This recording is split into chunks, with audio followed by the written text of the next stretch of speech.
വെറുതെ മുഖ്യമന്ത്രിക്കെതിരായിട്ട് പറയുന്നതല്ല, വെറുതെ പിണറായി കുടുംബത്തിനെതിരായിട്ട് കടന്നാക്രമിക്കുന്നതല്ല. അതിൻ്റെ എല്ലാം പിന്നിൽ കൃത്യമായിട്ട് രാഷ്ട്രീയമാണ്.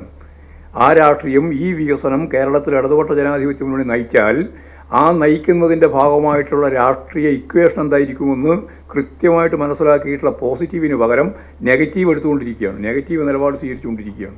ഇതാണ് നമ്മുടെ മുമ്പിലുള്ള ചിത്രം. അല്ലാണ്ട് വേറെന്തോ ചെമ്പും കൊണ്ട് വന്നിരിക്കുന്നു എന്നുള്ളതൊന്നുമല്ല. അതൊന്നും ഒരു പ്രശ്നമുള്ള കാര്യമല്ല. ഇപ്പം ആരെങ്കിലും ഗൗരവത്തിലെടുക്കുന്നതാണോ അതെല്ലാം? പക്ഷേ നിങ്ങൾക്ക് ഭയങ്കരമായ ഗൗരവം, നിങ്ങൾ നല്ലപോലെ ഗൗരവത്തിലെടുത്തോന്ന് തന്നെയാണ് എനിക്ക് പറയാനുള്ളത്. ജനങ്ങൾ ഇതൊന്നും ഒരു തരത്തിലും ശ്രദ്ധിക്കുന്നതല്ല. ശ്രദ്ധിച്ചാൽ തന്നെ അപ്പോൾ തന്നെ ജനങ്ങളത് തള്ളിക്കളയും. അപ്പോൾ നിങ്ങൾ വിചാരിക്കുന്നത്, നിങ്ങളിത് മുമ്പും വിചാരിച്ചിട്ടുണ്ടല്ലോ ഇല്ലേ?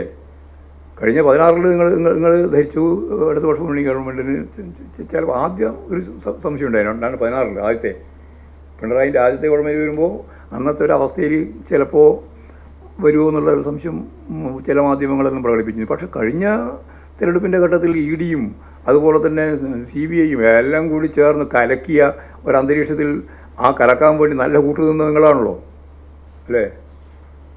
പൂർണ്ണമായിട്ട് കൂട്ടുനിന്നത് നിങ്ങളല്ലേ കലക്കാൻ വേണ്ടി നടത്തിയത്, കലക്കിയത്. പക്ഷെ നിങ്ങൾ കലക്കിയിട്ടും കലങ്ങിയിട്ടില്ല.